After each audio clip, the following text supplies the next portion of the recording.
Donc, une première partie de cette conférence, la modernité dans l'histoire. Donc d'abord, la modernité en arrière de nous. Comment faut-il la faire remonter? J'ai trouvé une définition de la modernité chez un historien récent, et qui disait la modernité, c'est la rupture d'avec l'Antiquité. Cela paraît la palissade, mais c'est cependant une vérité à laquelle nous allons réfléchir, étant donné que toute l'Église est bâtie sur une tradition. Donc, cela veut dire que la modernité, c'est la rupture avec un mode ancien de se rapporter à l'histoire, de se comprendre dans la société et dans le monde, d'hériter d'une culture et de la transmettre. À quand remonte la modernité? Les historiens nous proposent des dates nombreuses. Il y a le XVIIIe siècle, le siècle des Lumières, des philosophes notamment français, des Lumières, le XVIIe siècle, qui est le début de la laïcisation, le début aussi d'une émancipation de la pensée, avec Descartes, avec Spinoza, mais on remonte aussi au XVIe siècle. Le premier discours de la modernité, cela a peut-être été ce qu'on appelle le discours mystique, avec Thérèse d'Avila, dont le discours n'a pas été accueilli aussi facilement qu'on pourrait l'imaginer par l'histoire. On remonte encore à la Réforme, au XVIe siècle, à l'humanisme du XVe. On peut remonter aussi à la scolastique décadente, ou encore plus haut, on peut remonter jusqu'au XIIIe et XIVe siècle avec l'apparition de l'aristotélisme qui a été accepté dans la théologie de l'Église, non d'ailleurs sans de très grosses difficultés, puisque saint Thomas d'Aquin lui-même a été l'objet de 7 ou 8 condamnations, je crois, pas à Rome, mais par la Sorbonne, la faculté de théologie de la Sorbonne, parce que cela paraissait, le retour à Aristote, à cette époque, était d'un modernisme insupportable. Et toutes ces dates montrent qu'il ne faut pas faire de la modernité une machine de guerre qui se serait mise en branle exprès contre l'Église et contre la foi chrétienne. La preuve en est que la première apparition de ce mot dans le vocabulaire français, c'est ce qu'on a appelé la dévotio moderna. Ce n'est pas la peine de traduire, n'est-ce pas, ce latin-là, 14e, 15e siècle. La dévotion moderne. Des laïcs qui cherchaient une voie pour aller à Dieu sans avoir besoin de passer toujours par des prêtres, par des rites, par des sacrements. Alors on leur a mis entre les mains l'imitation de Jésus-Christ. Ils pouvaient ainsi aller à la source.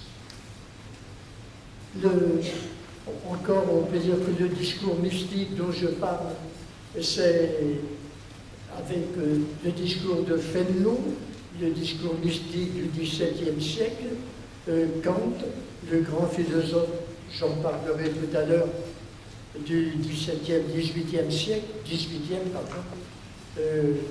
Kant avait dans sa bibliothèque tous les livres de Fénelon.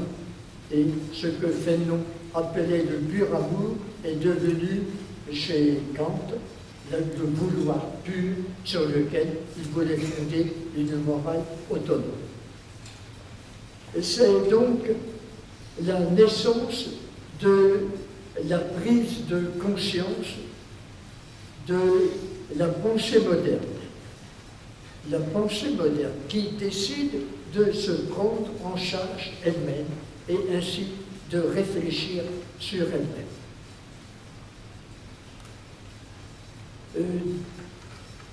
Descartes, dans son discours de la méthode du XVIIe siècle, un discours qu'il a écrit alors qu'il était dans la solitude en Allemagne, il était tout seul dans sa chambre, et il disait ceci, qui va devenir un peu le point de départ de la modernité. Après que j'eus employé quelques années à étudier dans le livre du monde, la science, les sciences, n'est-ce pas, et à tâcher d'acquérir quelque expérience, je pris un jour la résolution d'étudier aussi en moi-même et d'employer toutes les forces de mon esprit à choisir les chemins que je devais suivre. Et l'un de ces chemins, le premier, était de ne recevoir jamais aucune chose pour vraie que je ne la connusse évidemment comme telle. Ne jamais recevoir pour vrai une chose que j'ai moi-même éprouvée et dont je peux me dire qu'elle est évidemment vraie. Voilà, penser par soi-même. La modernité, donc, c'est l'époque où le je, le moi, entre en scène, avec le je pense de Descartes.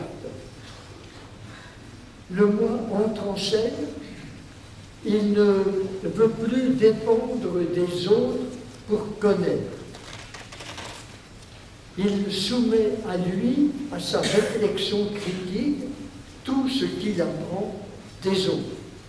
Et d'abord, ce qu'il a reçu de la tradition. Tout ce qui lui a été imposé par voie d'autorité. Et c'est là où se fait la rupture entre la modernité et l'Antiquité. Car tous les discours anciens valaient à raison de leur ancienneté.